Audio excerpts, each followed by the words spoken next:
With the Planet Fitness Black Card, you don't just get a great workout, you get a great perk out because your membership is packed with perks. For only $24.99 a month, you'll get perks like access to any of our 2,400 clean and spacious locations. Bring a friend anytime and both work out with tons of equipment that'll give you that big fitness energy. Relax in the Black Card Spa for a pampered perk and download the PF app for plenty more perks. Work out and perk out with the PF Black Card. Join today for only $24.99 a month. See Home Club for details. At Raising Cane's, we're hyper-focused on being the best at what we do and getting it right every time. Cook-to-order chicken fingers, cane sauce, crinkle-cut fries, coleslaw, Texas toast, iced tea, and lemonade. It's our one love. But is the hype real? Yeah, it's real good. Raising Cane's chicken fingers, one love. Next time, order with our app or online. Do you love horse races, visit casinos on a regular basis, and can't seem to put your phone down due to all the gambling apps you're on? Just remember, the house always wins. The more you bet, the more they get. Don't let the house take your house and everything that matters to you. The Council on Compulsive Gambling can help. Call 1-800-GAMBLER. Let us help you get back on your feet and regain control of your life. Call 1-800-GAMBLER or visit 800gambler.org. Our services are needed now more than ever.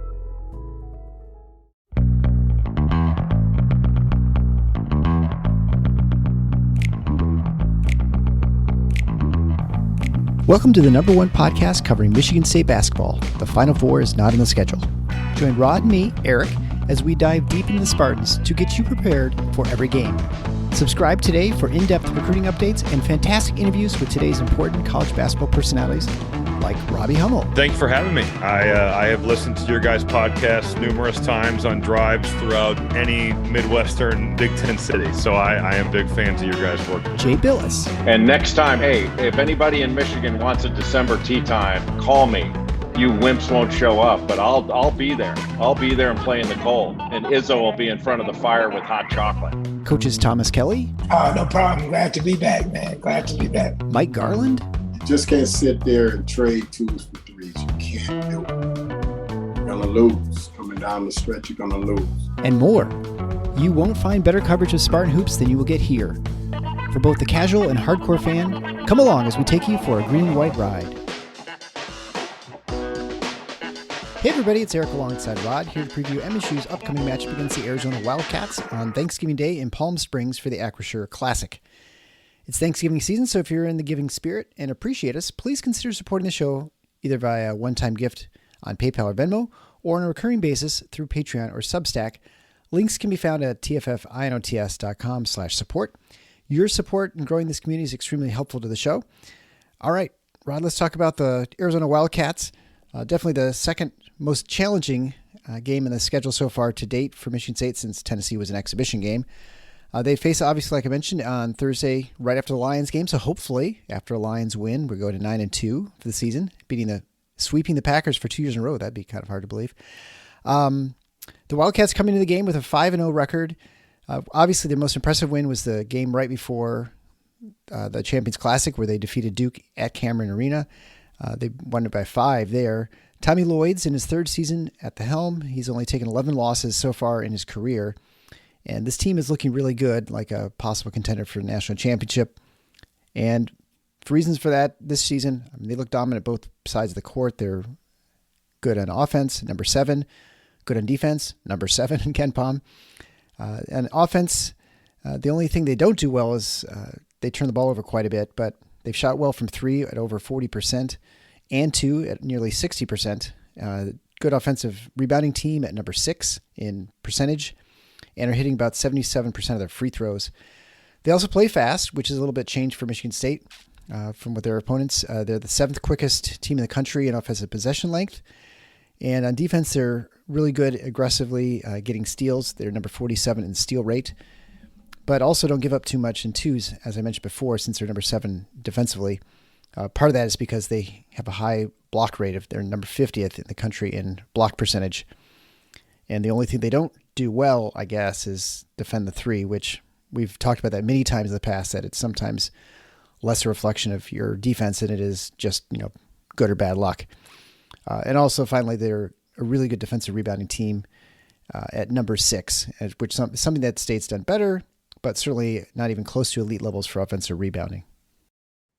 Yeah, look, this looks to be a very good team, but here's the one caveat, and it's a mild one, but I'm going to offer it anyway. They're 5-0. The only real team that they've played is Duke. Right. Now, that's the best win anybody has in college basketball so far. To go into Cameron and beat Duke, and that's not unusual because there aren't a lot of true road games against elite opposition this early, but that's the best win in the country thus far. So that's impressive, but it is worth keeping in mind that some of the statistical profile that we just talked about has been built up against poor opponents. Right. Now, on the flip, to cut the other direction, play devil's advocate, when you're playing bad teams, what are you supposed to do? You're supposed to drill them. And Arizona has absolutely drilled them. You know, there's no doubt about that. So I'm not hesitant in the least to praise this team. I think Arizona, they were expected to be good. They were generally on the fringes of the top 10 in the preseason, and I think in the early going they've played better than that. So that's the picture here. You know, there's only a couple of weaknesses that pop out from an otherwise really, those of you who read KenPom know that, and I've mentioned this before, positive categories are in green, middling ones don't really have a shade, and bad ones are various shades of red. Their profile is a ton of green. The two reds are the turnover percentage, which is not the worst in the world. They're bordering on, I think they're 196, something like that. So it's not great, certainly, but it's not an abject disaster. And then 3-point percentage against, which actually is pretty bad. But as you mentioned, that is in part a luck stat. You know, generally accepted principle is that what you can control to an extent defensively is the number of attempts you give up. Even that is debatable, but that's considered a more controllable element than the percentage you give up. Because sometimes teams can just hit bad shots against you. Yeah. So far, those have been their two vulnerabilities. What is of real concern, I think, the most concerning thing to me of everything in terms of their profile relative to Michigan State is that they have just pounded the glass. And that's what they did to Duke. They kind of, in general, their physicality really won them that game against Duke. It was in part reflected on the boards, but it also showed up defensively in a lot of ways that popped up. Whether Michigan State is ready to combat that is going to be at the level they need to be, is going to be a very interesting thing to watch for. Maybe the most important thing. I don't know. You know, they're shooting extremely well. They're doing a great job limiting other people from shooting well inside the arc. But to me, it's just generally, this is going to be a man's game, and is Michigan State ready to play it? But what's funny is normally you think that what we're prone to think about is, oh, you're playing, you know, Gene Katie, Purdue, or Bo Ryan, Wisconsin. Those are the games where you think about physicality, right? These guys play fast. They want to play fast. So it's more like, and they don't play this way. I don't mean to take comparison too far, but it's more like the way I used to think about teams like UNLV or Arkansas that played really fast, but were also, they took a physical toll on as well. That's more akin to what Arizona is. They're a very physical team, an athletically gifted team, and team with a lot of size, but they're not slow. Yeah, and just kind of looking at the box score from the game against Duke, because like you said, that's their one, high level opponent. It's certainly a common opponent, and by transitive properties, Michigan State has no chance since they lost to Duke, which beat Arizona. Yeah, but, right. They didn't shoot the lights out. They shot 46% from the field. They were 35% from three.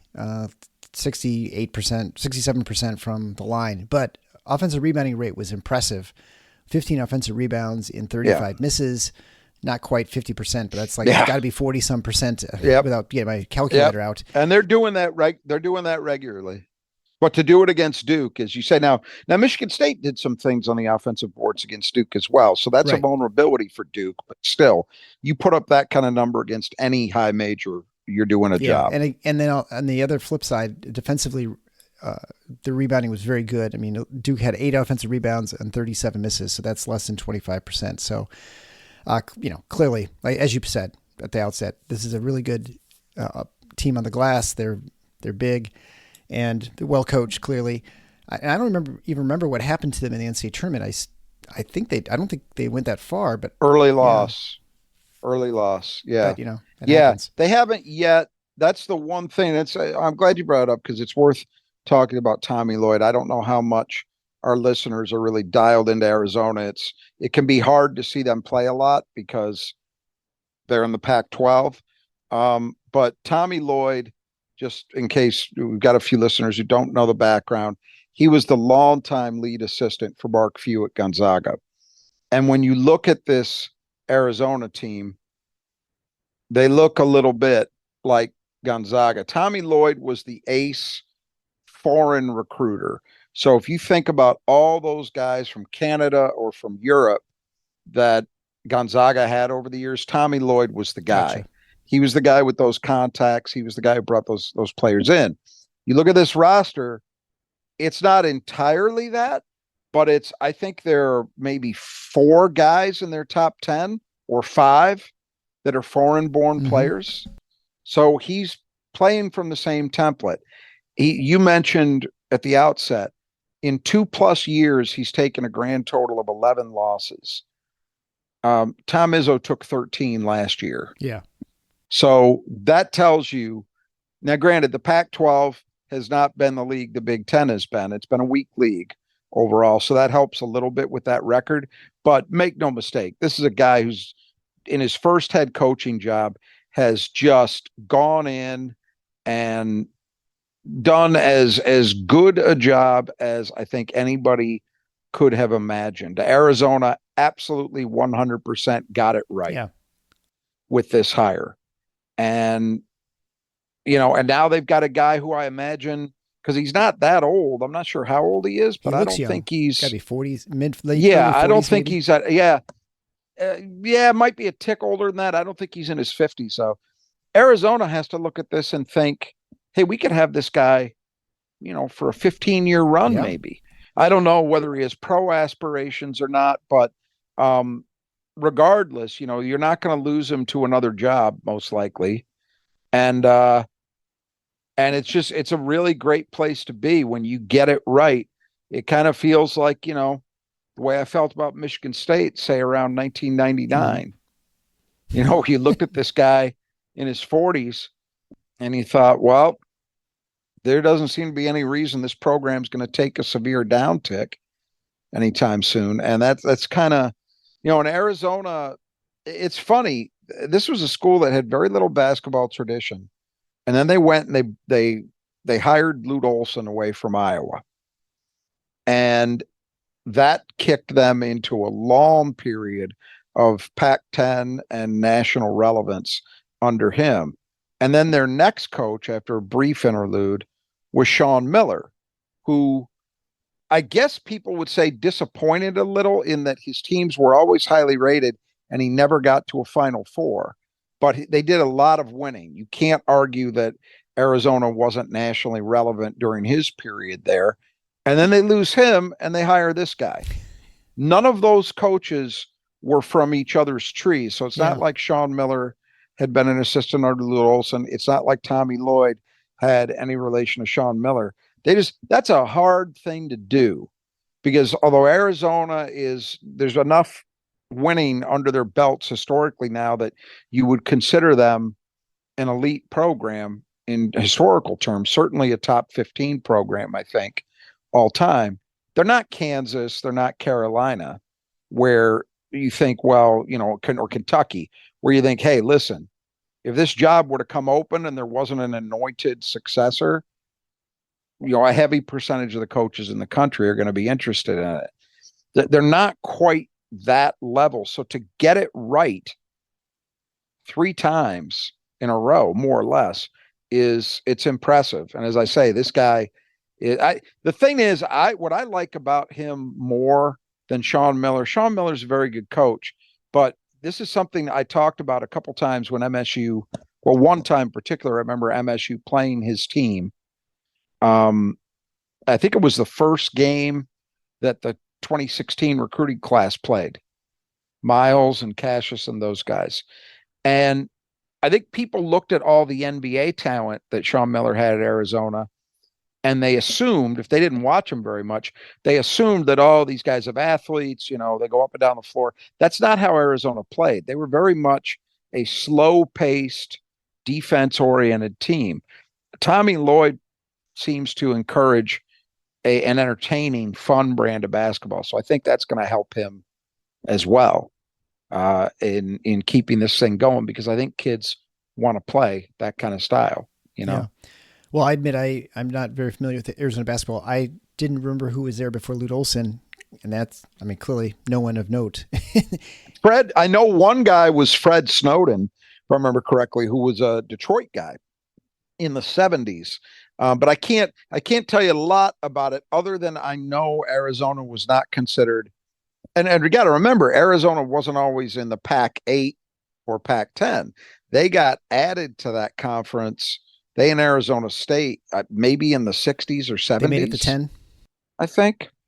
Yeah, or made it into 8. Yeah.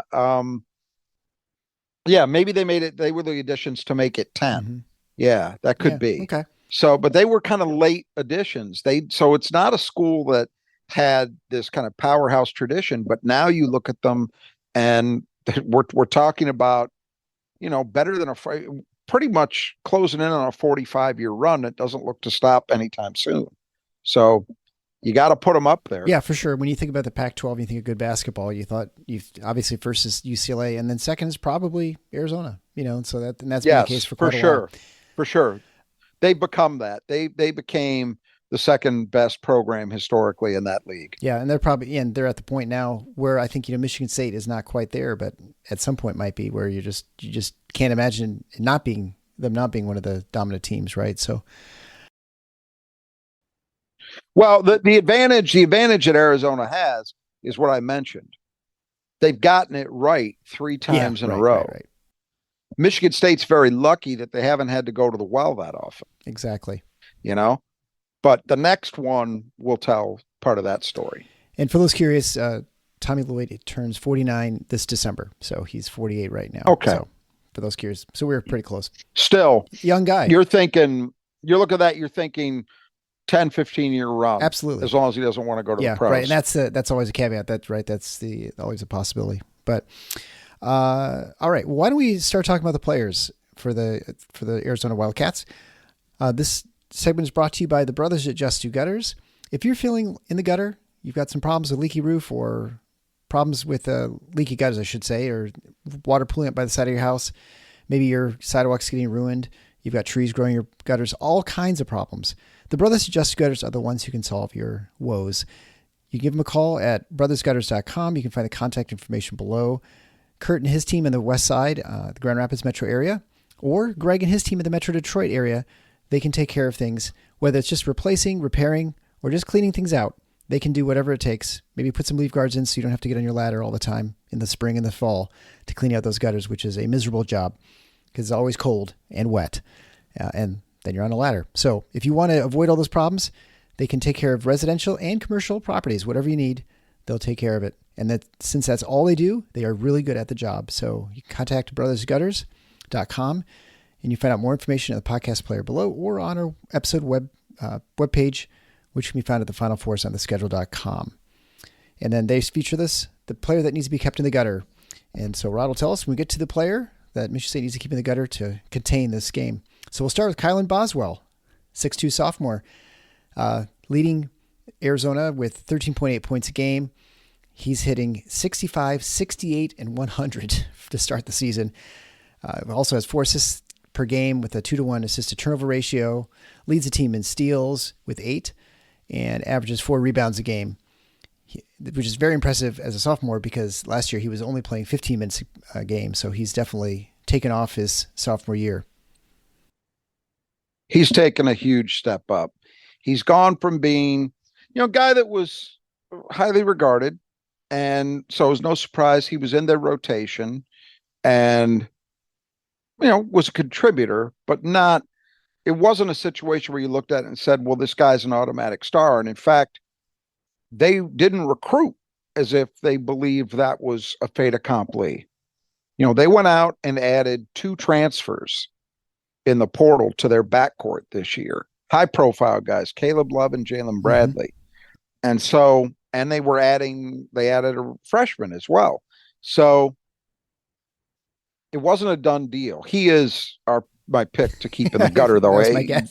A guy that's shooting 60% plus overall from 3. What else can you say, right? You have to. Now, he's not going to sustain that. We know that. But clearly, he has taken a major league step up. And I think you look at him, and that's what you hope to see next year if you're Michigan State from guys like Jeremy Fears and Trey Holloman, right? Where they go from important parts of your team, but not starters, not the main guys, to players that you put into a major role and they just excel. That's what he's done. And he's doing everything. For a 6'2" guy, he's rebounding well. He's one of their better playmakers, and obviously he's leading them in scoring, and he's a defensive presence. So a lot to like, not much to dislike with Boswell. Yeah, clearly someone who's going to be a problem. Next starter, Pelle Larsson, 6'5" senior, averaging 11.4 points a game on 57, 50, and 95 shooting, and pulls down about 4 boards a game. Yeah, and he's in his 3rd year in the program. He was one of those foreign additions a couple years ago when Lloyd first got the job that came in, as his name might suggest, he's from Sweden. Swedish. And, the interesting thing is, I think when they first got him, he looked like a guy that was, I remember this from 2 years ago, looked very impressive. And I thought, boy, this guy could really be a star. And he hasn't quite broken through to that level. I think he's better the way that they're playing him now, where he's not primarily on the ball. They asked him to do a lot more in terms of playmaking 2 years ago. Now he kind of plays a little bit different role, but very effective. I mean, again, another guy, you can't complain about the shooting start he's had. And he's got good size. He could do a number of different things to help.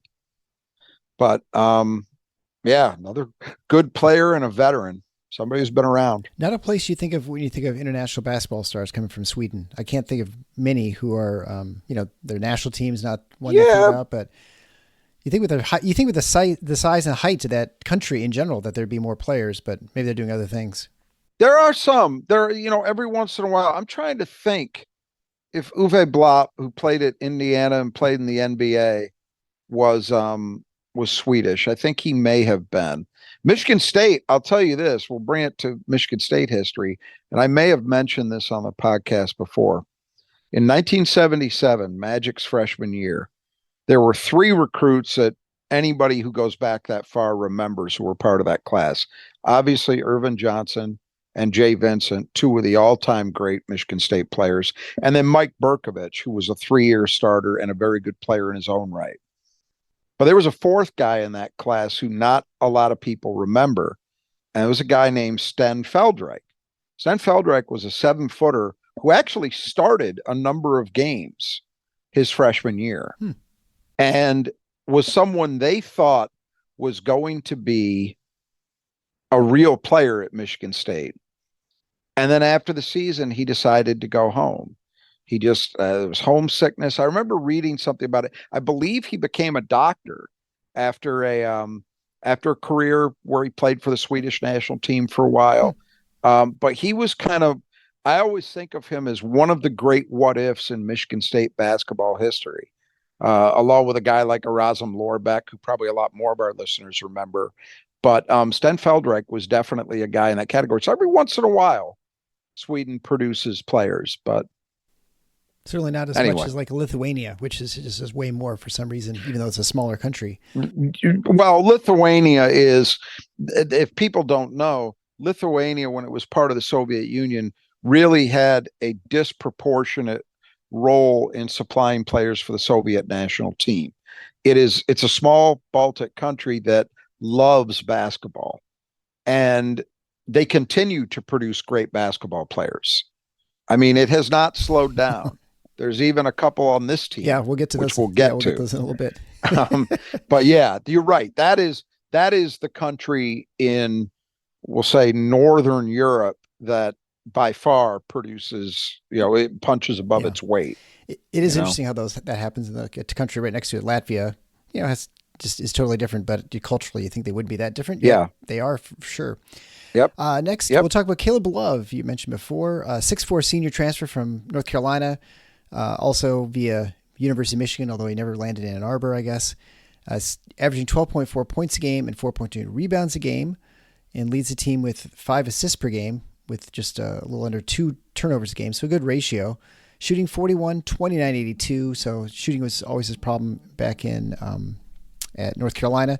That and destroying locker rooms, it seemed to be his specialty. So, but he seems to be doing well here so far. If this works out, you really have to hand it to Tommy Lloyd, because I don't think it was any kind of automatic that it would. I was delighted when he originally indicated a desire to go to Michigan, because you're right. He basically, North Carolina was thrilled to see him go. And that's rare to say about a guy that was a McDonald's All-American, actually was a key factor on a team that went to the national title game. Mm-hmm. 2 years before, yeah. This is a guy who has done some things in his career, but it's always come at a price. And I think the biggest problem had been just the way that he played. He played the game for a ball-dominant guard. He played the game a little more selfishly than you would have liked. Thus far, it seems to be working at Arizona. He's still not an efficient shooter. The 3-point shot consistency, I think it's safe to say it's just never going to be part of the equation for Caleb Love. He's just not going to be a consistent jump shooter, but he's just good enough and just streaky enough that you always, in any game he's in, you have to worry that he could go 4 for 5. Right. Because he's done it. He doesn't do it a lot, but he'll do it. I think the bigger thing is he's doing a much, much better job sharing in playmaking responsibilities. You look at the assist to turnover ratio, and it's outstanding. I mean, he's flirting with a 3-to-1 ratio. He's right on the line.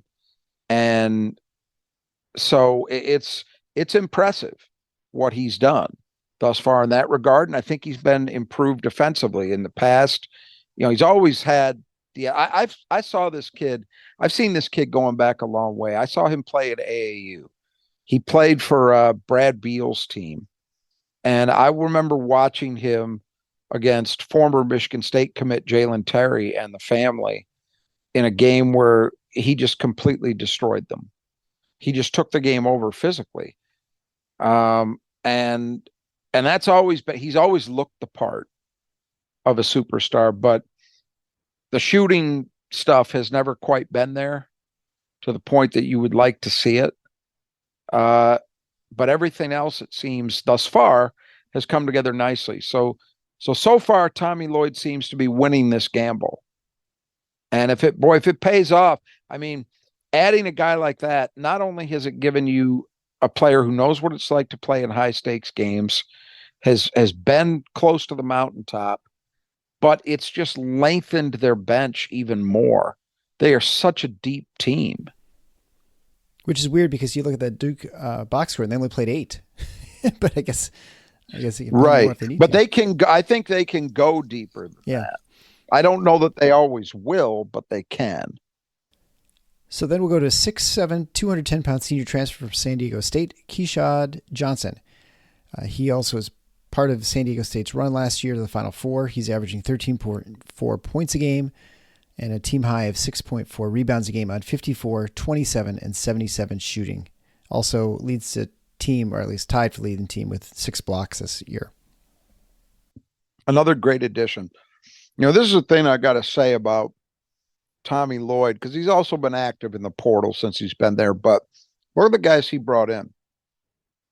Caleb Love, question marks, but he's been to a Final Four. Johnson has been to a Final Four.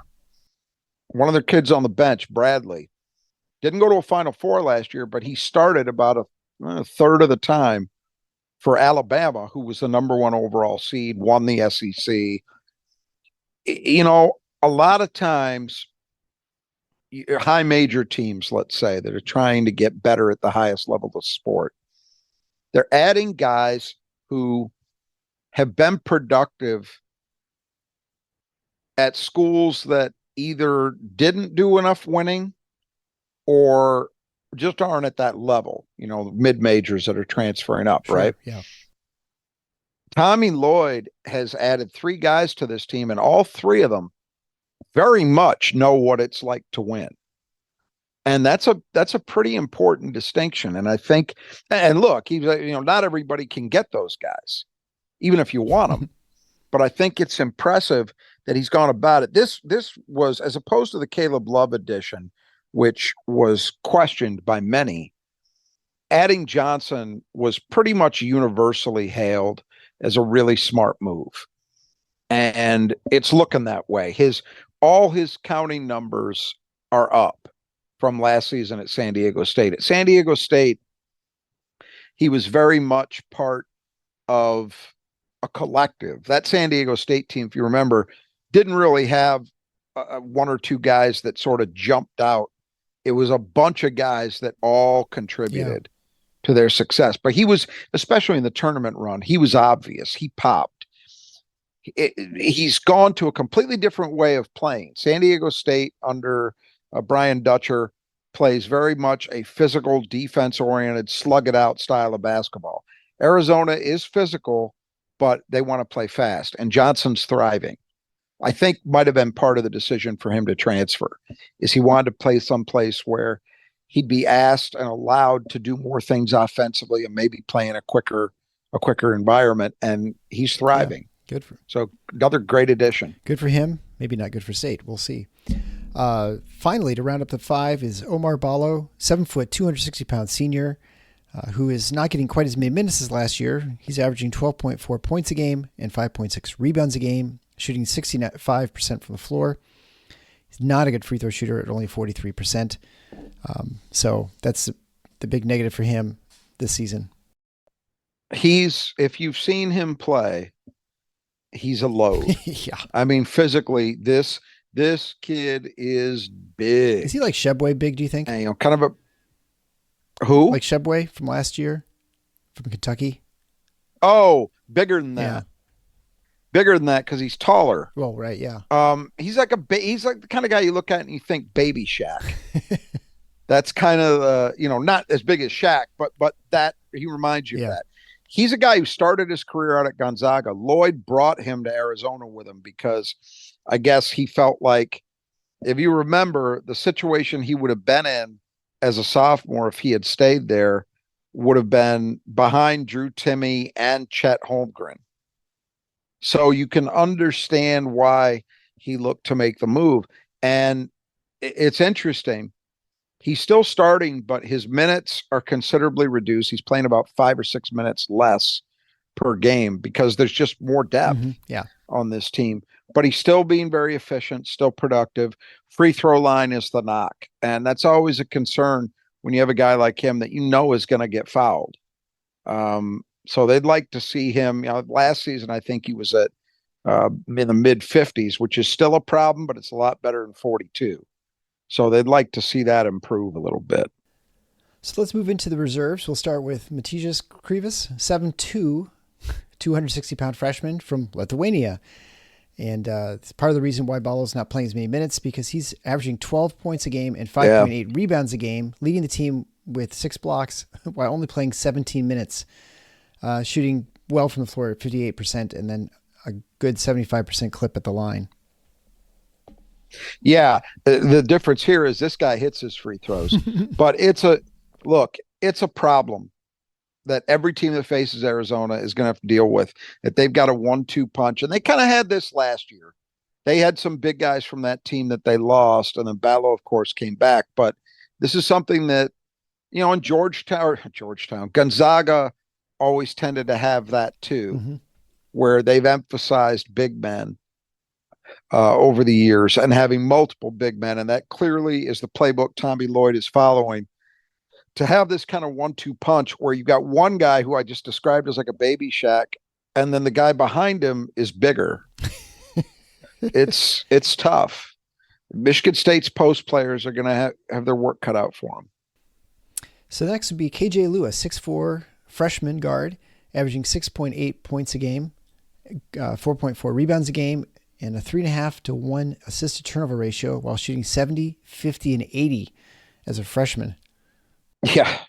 Hot start, kind of not huge volume yet, but they expected him to be able to contribute as a freshman, and he's doing it.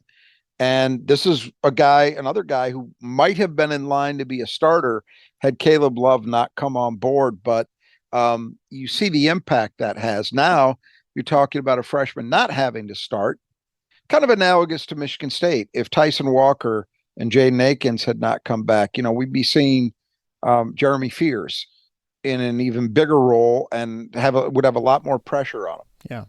Yeah. It's a luxury when you don't have to bring guys along that fast and throw so much onto them. Instead, you could say, look, play 15, 16, 17 minutes a night. You're part of it. You're getting your feet wet. You're learning, but it's not all on your shoulders. And that's the situation Arizona's got with Lewis. It's a good place to be.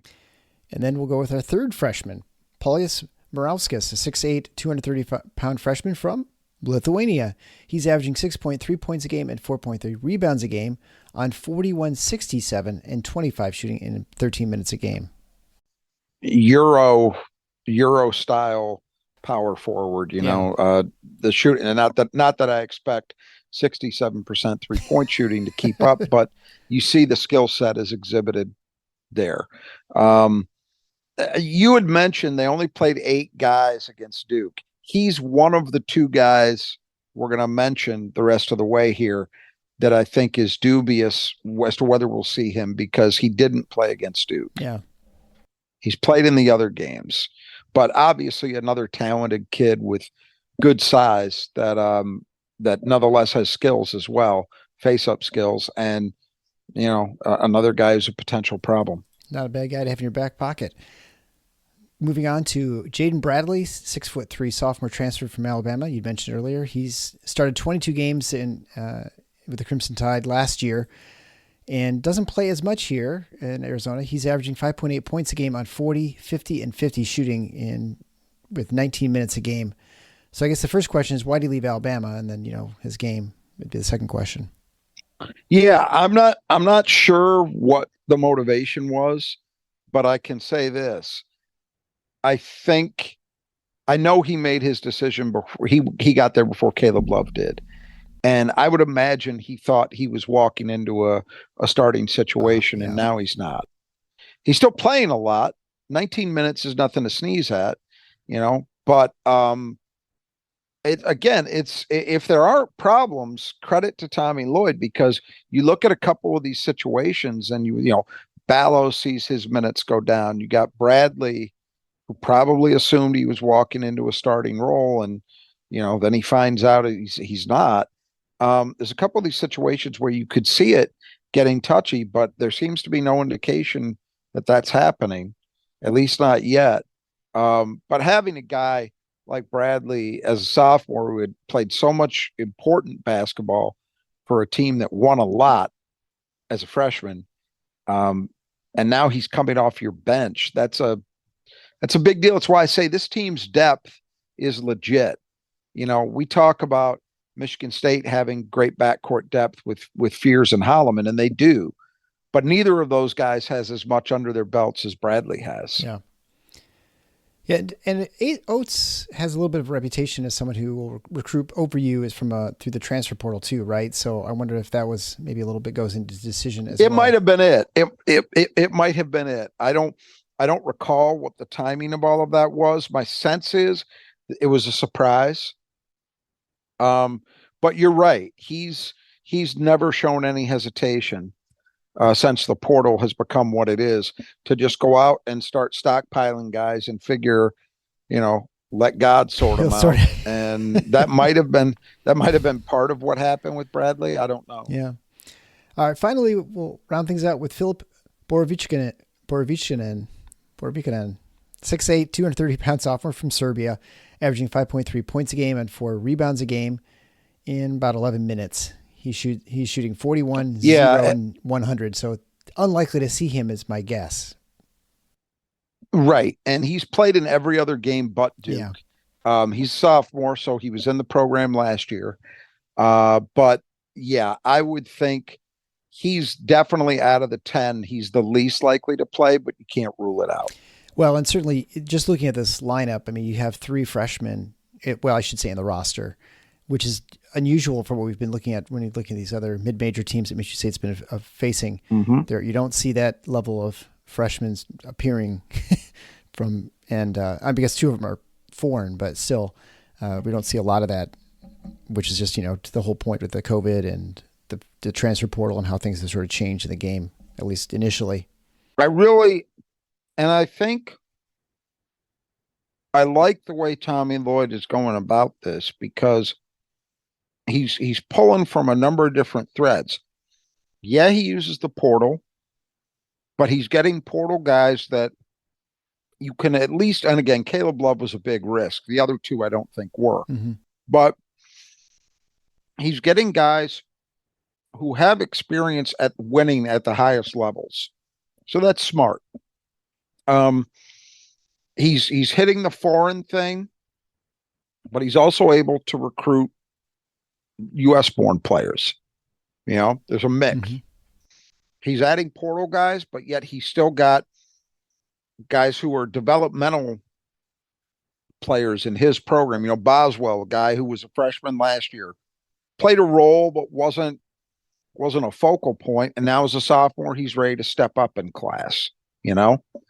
It's a nice mix of different approaches. They're not any one thing.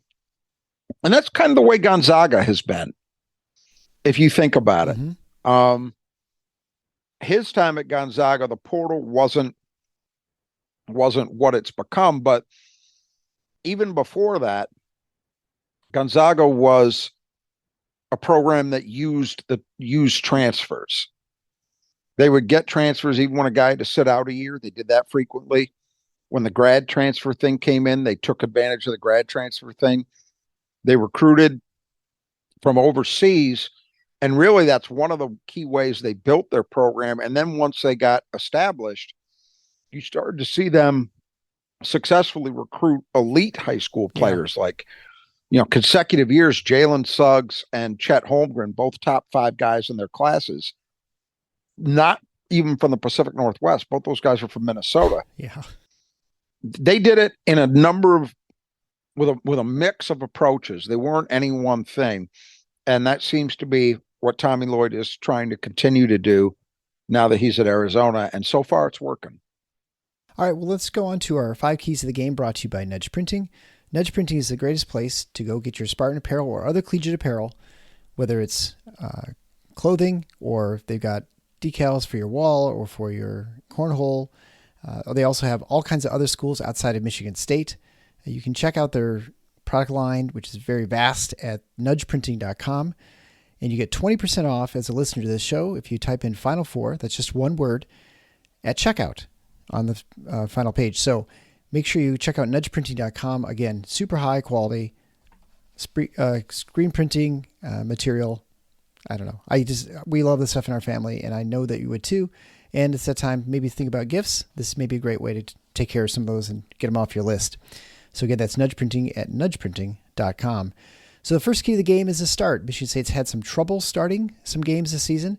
And so this is obviously with a team like Arizona just like we had talked about Duke, you you can't afford to get in a hole this one because it's really hard to get. It'd be hard to dig your way out of it.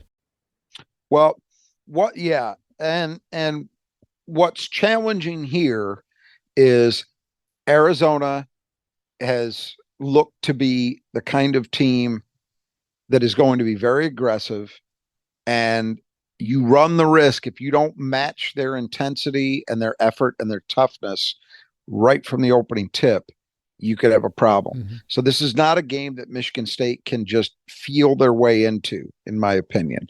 They need to be ready from the jump to go to war against these guys, because that's what I think it's going to be. It's going to be a fast-paced war, but it's going to be a war. And then the second key to the game is the glass. This is a place where Michigan State has definitely shown some improvement over last year, and certainly on the offensive side, but they've shown some vulnerabilities on the defensive boards. And as we mentioned before, the description of this game, Arizona is elite on both ends. And so this is a game where you can have a lot of trouble. And, I imagine too, with Arizona, with as well as they shoot, if you give a team that shoots really well extra chances, that's a recipe for disaster. Yeah, exactly. Either way, whether Arizona is shooting the way they have or they're struggling, you can't give up second chances against a team like this. I think it looks on the surface quite a bit like the Tennessee exhibition did in that regard, except that this team Tennessee did not have the kind of post size that Arizona has. I mean, it's ridiculous. Right. Those two guys that Arizona's running out there. So Michigan State's really got to be capable of terminating possessions at one and done. And then on the other end, Arizona's been great at stopping you from getting anything going on your offensive glass, but that's something that I think Michigan State needs to do as well. They got to get second chances. Third key to the game is pace. I mentioned before that Arizona is one of the fastest teams in the country as far as pace. Michigan State traditionally loves to run. So I guess, how is this going to work out for Michigan State and Arizona? What's going to be the strategy here? Well, one thing that could play in Michigan State's favor is, yes, Arizona plays extremely fast, but what we know is one of the few weaknesses they've shown is they haven't been ultra efficient in terms of valuing the ball. So if Michigan State can win that battle, which is possible, that could be an advantage. Again, as you noted, it's rare that Michigan State goes into a game and you think, well, these guys are perfectly happy to play as fast as MSU wants to play. But I think Arizona is. Mm-hmm. They're one of those rare teams. And so it'll be interesting to me to see if Michigan State looks to go full tilt. And if they do, which team has the advantage? Yeah, I was thinking this the other day, totally unrelated, but it makes me think it's, the old Loyola Marymount team with Paul Westhead as a coach. What would Michigan State's approach have been to that sort of a game? Would they have tried to? Yeah, that's an interesting thing because, Marymount's whole deal was, we're fine if you're shredding our pressure a lot and you're getting a lot of layups and dunks. That's okay. In part because they were kind of ahead of the curve in terms of the trading twos for threes thing. So there would be some of that. And also, I think the premise was always, look, you may shred us a lot, but we're going to force just enough mistakes out of you. And also, you're not used to playing at the pace that we are. Yeah, right. I don't know. It would have been, it's a good point. I've never really thought about it. Generally speaking, when teams play Michigan State historically that want to up the tempo, they pay for it. They lose. But that one was so extreme that it would have been fascinating. Yeah. All right. So the fourth key to the game is penetration. So this is both on the offensive defensive side, and Michigan State's shown some struggles with players turning the corner and getting into the lane. And then, we always talk about AJ just needed to go and get to the paint a little bit more often than he's been doing. Yeah, I think it really matters at both ends. We'll start Michigan State's defensive end. Arizona is shooting the hell out of the three. They're at 41 point something percent from three, but it's not on huge volume. They are not a mad bomber kind of team. They average about 20 attempts per game from three. So that's pretty average, to be honest. Might even be a tick below average. I think if you look at their identity, yeah, they'll take threes, but they want, Boswell and Love and Larson. Those guys are all guys that can get the ball into the lane and force a defense to contract, and then that opens up opportunities for others. And I think that's what they want to do. So Michigan State's guards, which we've talked about frequently, this has the potential to be an outstanding group defensively. I thought they were very, very good in the first half, particularly the first 10 minutes against Duke. They weren't quite the same level in the second half. Yeah. This will be at least as challenging a game in that respect as Duke was. These are guys, there's a 5 deep backcourt when you look at Lewis and Bradley coming off the bench, and then the 3 starters, all of whom are very capable. So it's a similar challenge to what Duke presented in a lot of ways. Can Michigan State do a good enough job keeping them away from the rim, out of the lane? At the other end, you said it already. We know that so much of Michigan State's offensive success is predicated on what kind of job A.J. Hoggard is doing, getting into the teeth of a defense and finishing himself at the rim, at least on occasion. We presume Tyson Walker will be back for this and show no ill effects. I think that's safe. So they'll have him back. This Jaden Akins is coming off a 3-for-6 game from 3. So you're hoping he could build on that. And then obviously we saw what Trey Holloman did in the last game. So he should come into this one with some confidence shooting the ball as well. But all of that is helped. All of those guys are helped when Michigan State, not just AJ, but it starts with him, is getting into the lane and forcing defenses to have to deal with that threat. That's gonna provide better shot opportunities for Michigan State from the perimeter as well. Yeah, I feel like in this, one of the advantages too for Michigan State over last year is the depth for at the guards position for, with Holloman and Fears coming off the bench. You can match pretty much anyone else too, especially as we've seen them progress. You're not going to get a huge drop off, which is what we've mentioned before, that when Hoggard leaves, you're losing a little bit with Fears, but you may be getting something else. And so they're definitely not going to be as big a disadvantage when those guys have to leave the floor, maybe foul trouble or some other reason. They can maybe survive. Well, the encouraging thing over these last couple of games, Butler and then Alcorn State, and again, you have to... Yes, Butler and Alcorn State. You're grading on a curve. But Jeremy Fears played his 2 best games in terms of doing what he has to do to make those around him better, which is penetrate. Yeah. Don't be satisfied with just staying on the perimeter. Look to get into the lane, look for your own opportunities, and then when you become enough of a threat, you can make things happen for others. And he's showing signs of developing in that area. And that's what Michigan State really needs to see, because if he can do that consistently, the kind of things we've seen the last 2 games, then there really is not a whole hell of a lot of drop off.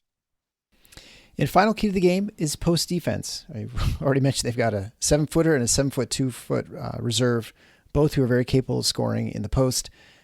Michigan State faced Kyle Filipowski from Duke, but he was a little bit different sort of big in the game in the Champions Classic. I feel safe in saying this is the best 1-2 punch they're going to see this year in the post. Edey is obviously at a different level, right, as one individual, but they can rotate these 2 guys in. And really it's important because, again, Arizona plays so fast. Guys the size of these 2, that's a hard thing if you're trying to get 26, 27, 28 minutes out of a 7-foot, 260-pound body. That's just hard. No matter how much conditioning work they put in, et cetera, that takes its toll. And so the fact that they've got two guys that they can mix and match and just keep somebody fresh always in there is a big advantage. Michigan State is going to have their hands full. Madi, Carson Cooper, this is a big challenge. And this is the kind of game where the kind of physical work those two guys did over the summer, you hope we can say in the aftermath of this, it shows up. They both look the part. Clearly, Carson's case, he's clearly stronger than he was. Madi was already strong. I'm not sure that it's been as obvious, the jump that he may have taken in terms of upper body strength. Exhibit that yet in games. But this is a game where absolutely, you're going to be giving up some size. These guys are bigger than our guys are. But are our guys up to the challenge and capable of making it, at least making them work, making it tough? Because, Arizona, even though they're a fast team, as we say, they like to get the ball in the paint, either via penetration or post-ups. And when you got two guys that can play at this level that are both double-digit scorers, and these aren't guys that are out there jacking threes. They're doing most of their damage on the blocks, so it's going to be a test. Yeah, you wonder for Arizona's standpoint, defensively, it's going to be a little bit easier assignment because either Cooper or Sissoko are not really huge offensive threats in Michigan State's attack. So I wonder if those guys don't have to worry as much about, with the pick and roll hedging and things like that, because there's really no threat for anyone else scoring on them. Even maybe Cooper a little bit, but the only problem is, you don't have to worry about a pick and pop threat, but the real damage if you're shacking, and I haven't seen it enough to know yet for sure how Arizona will play pick and roll, but the challenge there is particularly if it's someone like Tyson Walker with the ball in his hands, if you're shacking it and you get a good pick, well, he's going to get an open look. If you're not up, if you're not playing a higher defensive line on pick and roll, that's the potential problem. But you're right, they don't have to worry about pick and pop. This would be a game where you'd wonder if Jackson Kohler was available, would Michigan State look to try to challenge that a little bit? It's also one where maybe you think about, do they try to get some minutes out of Xavier Booker and figure, well, maybe he can pull these guys away from the rim? Yeah. But he's got to make some shots in order to do that. They're not just going to cover him immediately. And I don't think you can go small ball. I don't think you can go with a Malik Hall, Cohen Carr combination. I just think you might get something occasionally offensively as a result of doing that, but this team will just pound you on the blocks if you try to go small. So MSU is going to have to play their bigs. They're going to have to hang in there. They're going to have to stay out of foul trouble, and they're going to have to offer stiff resistance. Yeah. You wonder sometimes maybe in the pick and roll because if I'm Arizona, I think you're not going to worry about the dive to the basket as much, and so you can risk sort of bringing your center out to really hedge. But I guess then you run the risk of having him no longer under the basket for blocks and rebounds, and so maybe that's the trade-off you've got to decide. Well, Michigan, you talk about Michigan State. I'm talking about Arizona if they want to cover the. Cause the one thing you don't want is just have say Cooper or Sissoko out there setting screens and then Walker getting, jumpers, because that's a disaster waiting to happen. I would assume that Arizona will try to live with having their guards fighting over picks and avoiding problems that way, but it remains to be seen how successful that is.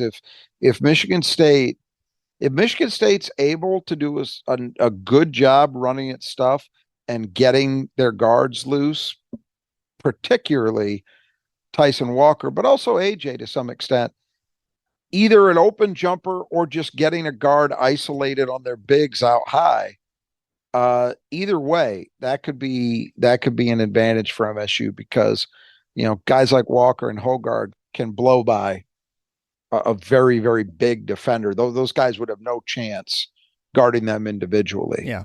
You know, but I think Arizona is going to try to fight through and over some stuff to avoid having to make those decisions and face those kind of mismatches.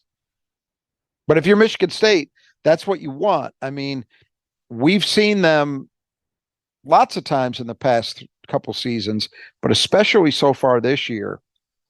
If it were me, man, I would be trying to do as much. Granted, they don't have anybody at Xavier Tillman's level as a screener, but if you think about how Michigan State sometimes with Cassius Winston would go to the well 3, 4, 5 pick and rolls in a possession just to try to finally force the mismatch, that's something you absolutely can do with Tyson Walker. Yeah, very true. And so I hope they have that they start displaying that kind of patience. You know, those aren't things that you're going to be able to get tested against Alcorn State. It's games like this where you can maybe start to figure some things out that you can go to down the line. But that would be one thing I'd watch for is do they show some patience in trying to force a mismatch? You don't get it on the first try, go back at it again. Yeah. Well, it should be a fun game to watch. It's, like I said, it follows the Lions game. They're being very careful about when they schedule the game, very smartly, after the Lions Thanksgiving game. And then, the implications obviously for this game, these are those games that you don't need, but they're nice to have if you can get them. If you can pull out a win here, it certainly makes you feel a little bit better about things. The Big Ten has been struggling, as we mentioned last show. And so the opportunities for quality wins in the conference might be a little bit less than usual. And, if something weird happens and you lose a couple games, the conference, you might find yourself sweating a little bit. I mean, it's not out of the realm of possibilities that could happen. So if you were to pull a game like this out, it certainly make things you'd be a lot more comfortable come Selection Sunday. You would like to have a quality non-conference winner too. And they've got 2 opportunities for that. They got this game left. They've got this one, and then they got Baylor. Yep. And so you want, I would say optimally, you'd like them both. Yeah, well, obviously. But you'd feel okay if you get one. That would put them, one of those 2 games would be enough to say, all right, we're in decent shape going into Big Ten play. In terms of seeding, et cetera. This is going to be a challenge. I mean, I think Arizona, there's so many new faces. What do we say? There's 3 freshmen in that top 10 man playing group. We may not see all of them, but 3 freshmen. You got a sophomore who played, but didn't play a huge role last year. Now he's starting. You've added 3 transfers. I think people felt like, all right, there's a good mix of talent. Tommy Lloyd's shown to be able to do a good job with assembling a roster with a lot of new faces already as a head coach. But I don't think people expected to see what we saw in that game against Duke. Now, again, the one caveat is that's the only real test they've played thus far. Michigan State played a team in James Madison that's better than anybody other than Duke that Arizona's played. They played Butler, which is not a great team, but it's a high major opponent. Mm-hmm. And then they played Duke. So Michigan State played Tennessee in an exhibition. Arizona played 2 tomato can exhibitions. So Arizona really has only faced legitimate opponents once thus far. So I don't think we can yet. So I think there's a lot of reason to suspect, yes, they are totally for real. But this game is important for them in kind of offering another data point toward that premise, supporting that premise. They haven't had that kind of opponent yet. So it's interesting for them from that perspective. But obviously it's an opportunity for Michigan State to show what they've learned since the Duke loss and to keep building, keep progressing. And I look at this the same way I look at almost any game in November. If Michigan State plays well and they lose, that's okay. Yeah. I just want them to play well. And that's how I look at this game. I want them to play well. And if that means they lose, 91-87, and it's a game there for the taking in the last couple of minutes and it just doesn't work out, but they do a lot of good things, and Arizona has to play well to beat them, okay, it's November. That's all right. What you don't want is, obviously, you don't want a poor showing. So that's how I'm evaluating this. But a win would be great. Yeah. Let's not kid ourselves. Clearly, right. Keep nourishing those green shoots, right? Right. All right. Well, I think that's the biggest thing. Just keep showing development. Yeah. All right. Well, why don't we wrap it up there? We'll see everybody after Thanksgiving. Hopefully you all have a wonderful Thanksgiving. You have safe travels wherever you're going. Fill yourself up with turkey. Hopefully get a nice Lions victory. Nice, safe first place in the NFC North. And then we can sit back and enjoy the Spartans, hopefully, beat the Wildcats out in Palm Springs. So until next time, the Final Four is on the schedule. Go Green.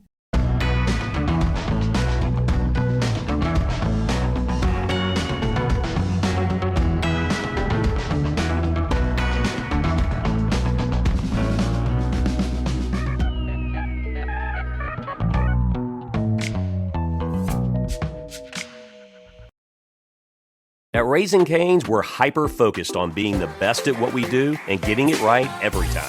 Cook-to-order chicken fingers, cane sauce, crinkle-cut fries, coleslaw, Texas toast, iced tea, and lemonade. It's our one love. But is the hype real? Yeah, it's real good. Raising Cane's chicken fingers, one love. Next time, order with our app or online. With the Planet Fitness Black Card, you don't just get a great workout, you get a great perk out because your membership is packed with perks. For only $24.99 a month, you'll get perks like access to any of our 2,400 clean and spacious locations. Bring a friend anytime and both work out with tons of equipment that'll give you that big fitness energy. Relax in the Black Card Spa for a pampered perk and download the PF app for plenty more perks. Work out and perk out with the PF Black Card. Join today for only $24.99 a month. See Home Club for details.